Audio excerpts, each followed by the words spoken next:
Certains lecteurs de mon livre Controverse sur les jus de fruits et légumes m'ont contacté afin d'avoir des renseignements sur la pulpe d'aloe vera que je recommande de consommer dans mon livre. Cette pulpe d'aloe vera, donc, qu'il serait intéressant de rajouter à certains jus de fruits et légumes afin d'en augmenter l'efficacité.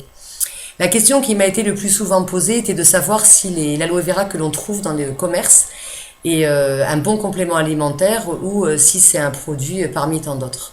La réponse est très claire. Effectivement, dans le commerce, vous êtes confronté à différents produits, dont certains ont perdu beaucoup de nutriments et n'auront plus l'efficacité thérapeutique reconnue à l'aloe vera, et d'autres produits mis sur le marché par des sociétés qui vont réussir à stabiliser le produit, ce que nous allons voir dans un deuxième temps. Et là, effectivement, nous allons retrouver pratiquement tous les nutriments et donc tous les effets thérapeutiques de la plante. Il faut savoir dans un premier temps que l'aloe vera est une aloès, que dans les aloès nous allons retrouver 300 variétés différentes. Seuls quelques aloès ont des effets thérapeutiques reconnus. Ça va être essentiellement l'aloe arborescent, l'aloe ferox et bien entendu l'aloe vera qui porte aussi le nom d'aloe barbadensis Miller et que l'on peut retrouver parfois dans le commerce sous l'appellation de lys du désert. L'aloe vera donc est l'aloès la plus étudiée et celle que l'on va retrouver dans pratiquement tous les produits commerciaux du marché. Mais c'est vrai qu'il va falloir faire attention, il va falloir être exigeant sur le choix des mots, la différence entre le gel, le jus, la pulpe. Et c'est ça qui va faire la différence entre tous ces différents produits.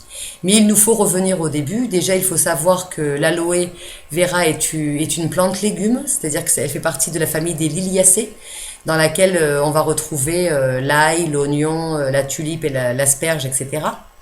C'est une plante donc qui pousse à l'état naturel dans des terrains donc qui sont sablonneux et calcaires. C'est une mauvaise herbe, comme nous on pourrait avoir droit à l'ortie, et ben eux ça va être plutôt l'aloe vera. Donc c'est une plante qui n'a pas besoin de produits chimiques pour pousser, elle pousse donc à l'état naturel. C'est une plante donc qui pousse dans des régions qui sont semi-désertiques avec un climat qui doit être chaud et sec. C'est une plante succulente. C'est une plante qui est donc gorgée d'eau, végétale vivante.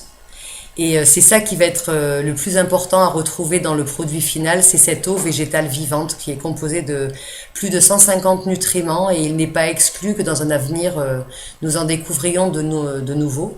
Parce que de nombreux chercheurs russes et américains travaillent de manière assez ardue sur cette plante qui est une plante très intéressante pour notre société parce que bien sûr elle est gorgée, comme je disais dans un premier temps, de nutriments qui vont travailler énormément sur le système digestif, qui vont travailler sur le stress, qui vont travailler sur le côté nutritionnel. Et Dieu sait que dans notre société à l'heure actuelle, nous en avons terriblement besoin. Cette plante, pourquoi elle a été la plus étudiée, pourquoi c'est celle que l'on retrouve dans presque tous les produits commerciaux, c'est grâce à un homme.